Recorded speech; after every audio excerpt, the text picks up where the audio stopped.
안녕하세요.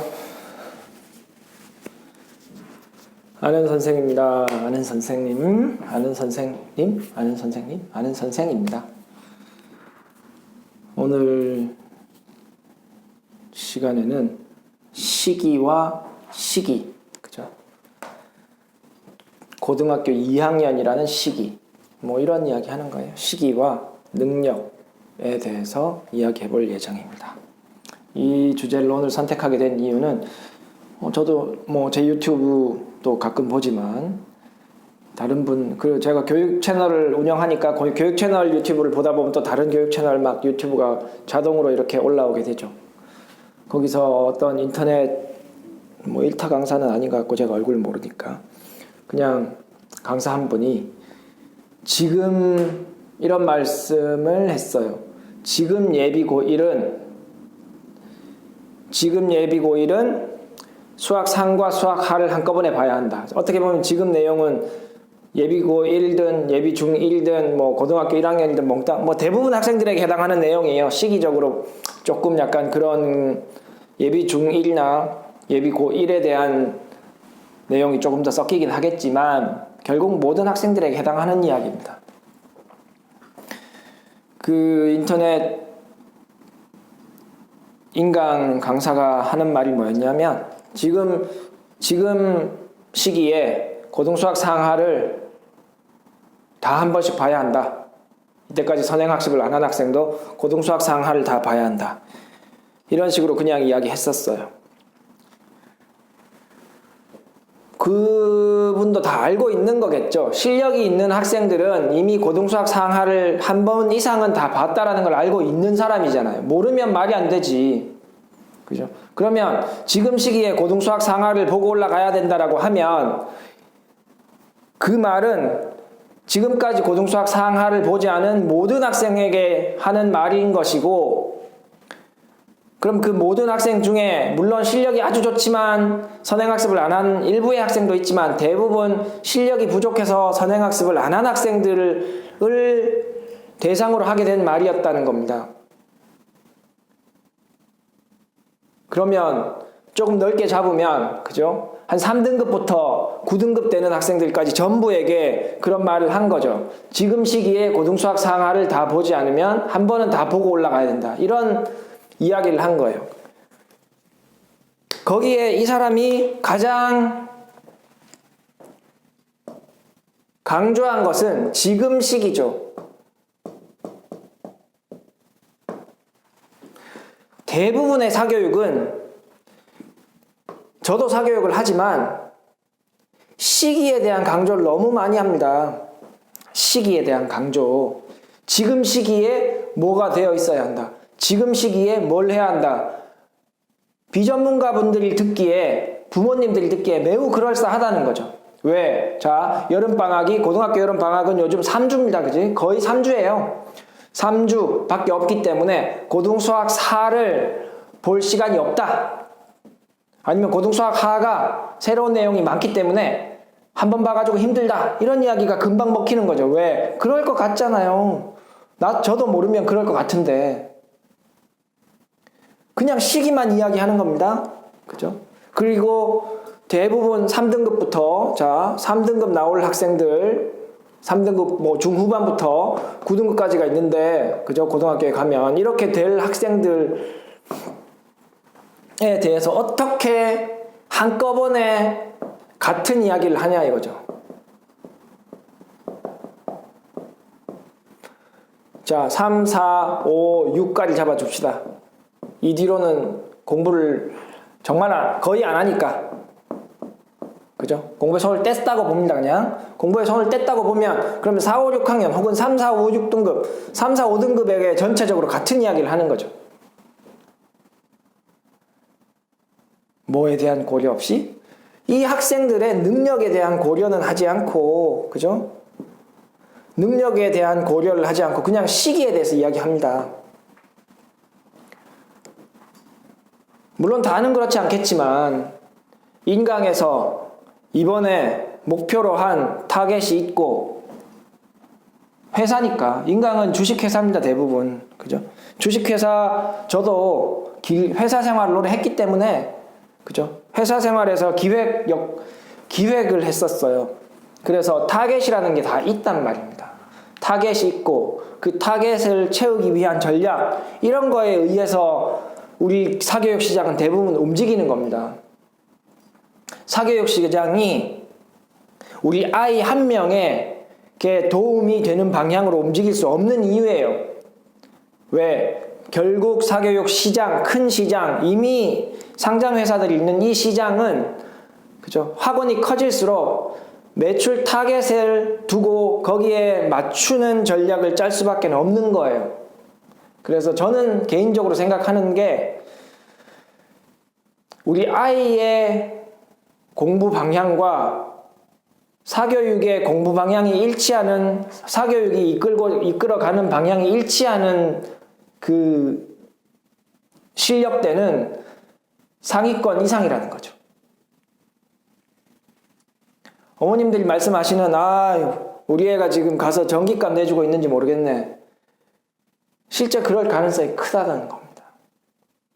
어머님들이 좀 더 연구하고 공부하고 신경 쓰지 않으면, 그냥 믿고 맡기면 실패하는 쪽이, 성적이 안 좋은 학생들이 실패하게 되는 거죠.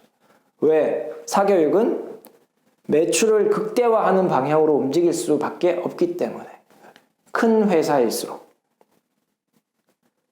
그러면 저는 그런 맥락으로 이제 생각해 봤을 때, 그죠? 항상 저도 사교육을 하지만, 이 사교육이라는 것이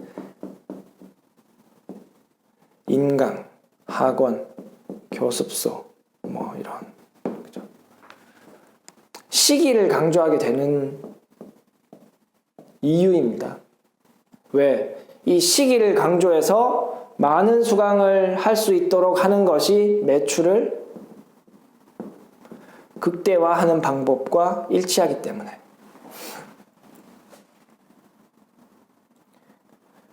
그래서 제가 말씀드리고자 하는 것은, 저는 어떤 시기는 그렇게 중요하지 않다고 생각해요. 조금 고려는 해야겠지만 가장 먼저 고려해야 될 사항은 사실 능력이라는 겁니다. 학습 능력.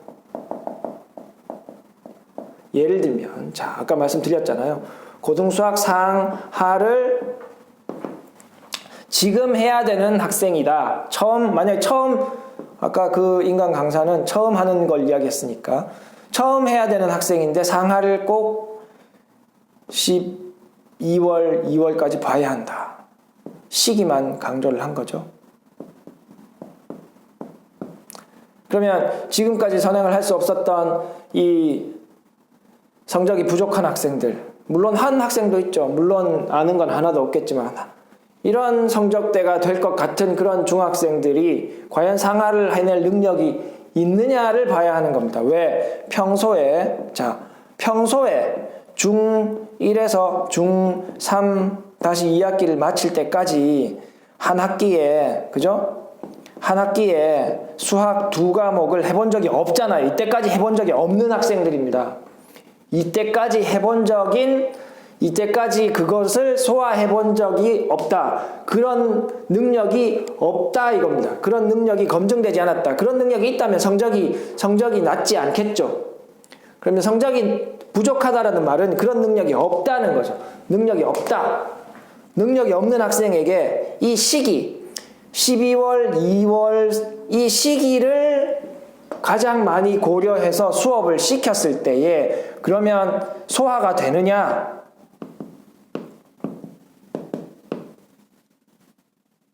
어떨 것 같아요? 지금 영상 보시는 분들은 어떨 것 같습니까? 이때까지 그런 능력이 없었던 학생들이 과연 시간이 조금 더 생겼다고 해서 시기가 고등학교 올라가기 직전이라고 해서 상하를 소화를 할 수 있게 되느냐 갑자기. 저는 90%, 99% 잘 안 된다라고 생각합니다. 물론 개중에 소위 말해 정신 차린 놈이 있을 수 있잖아요. 정신 차린 놈이 있어서 이를 악물고 하는 애가 있긴 하겠지만 그런 학생이, 그죠? 1등급이 4%인데 그만큼 그런 학생의 퍼센티지가 1% 이상 될 가능성이 없잖아요. 100명에 1명이 이렇게 되지 않잖아요. 그죠? 그러니까 우리 아이가 이렇게 될 가능성도 1%보다 낮은 거예요. 그러면 안 된다고 보고 접근해야 되는 게 맞다 이거죠. 안정적으로. 지금까지 그런 능력이 없었던 학생은 결국 가장 최선은 한 과목, 제가 예비고1에 대한 영상도 찍었었죠. 거기서 제 아이라면 만약에 지금 제 아이가 중3이고 실력이 좀 많이 부족하다라고 하면 저는 상 한 과목만 시키겠다라고 말씀드렸어요. 이유는 시기가 아니고 능력을 고려했을 때 이 친구가 상 이상 하까지 소화하는 게 불가능하다고 생각하기 때문입니다. 상 하나를 이만큼 공부해 주기를 원하는데 하를 붙여서 이만큼 2배로 공부해 주지 않는다는 거죠. 학생들은 요 정도 뭐 조금 더 늘어날 수는 있어요. 그럼 결국 수학 상을 해야 되는 시간을 깔아먹는 구조가 될 수밖에 없고, 아니면 상 구조를 그대로 둔다면 하가 완전 엉망으로 되겠죠. 시간만 날리게 되겠죠. 그래서 저는 하지 않겠다는 겁니다. 그래서 지금 시기만 강조한다면 상하를 다 해야 되는 거죠. 근데 가장 중요한 것, 이 상하를 진짜 해야 되는 학생의 능력, 시기는 학생이 아니잖아요. 이건 학생을 보는 거죠. 학생. 그래서 학생의 능력을 우선해서 먼저 고려해서 시간표를 짜든지 뭘 짜든지 해야 된다는 겁니다. 그래서 중1든 예비 중1 올라가는 학생들이든 예비 고1 올라가는 학생들이든 아니면 고1에서 고2가 되는 이과를 지원해서 수학이 많아질 것 같은 학생들이든 다 똑같은 거예요. 이과를 가기 때문에 지금 많이 해야 된다. 많이 해야 되는 건 맞지만 그 시기와 더불어 더 크게 고려해야 되는 것이 우리 아이가 어느 정도 능력이 있느냐를 고려해야 우리 아이가 배우게 되는 문제집, 풀게 되는 문제집에 대한 난이도도 결정을 할 수가 있고, 어느 정도의 속도로 진도를 나가는 게 가능한지도 한번 생각해 볼 수 있는 거죠. 아이의 능력을 고려하지 않고 시기만 따지는 경우에 급하니까 많은 양을 소화해야 된다. 어려운 문제집을 소화해야 된다. 빠른 진도를 갖고 가야 한다. 이런 것만 보이는 겁니다. 그래서 동영상 보신 분들 중에서 지금까지 혹시 우리 아이의 시기만 보고 지금 급한데 이런 마음을 가졌다면 지금 시기를 먼저 보시지 마시고, 그죠? 남아있는 시간을 먼저 보시지 마시고 지금 우리 아이가 해낼 수 있는 능력이 어느 정도일까 그거를 먼저 고려하고 학습 계획을 짜고 이끌어 나가시면 더 좋을 것 같다고 제가 이번 영상을 통해서 말씀드린 거였습니다. 그래서 내용이 도움이 되실지는 뭐 개인마다 다 다르겠죠. 하지만 뭐 저는 제 생각은 이렇기 때문에 말씀드린 거였습니다. 다음에 더 좋은 내용으로 또 찾아뵙도록 하겠습니다. 안녕. 화이팅!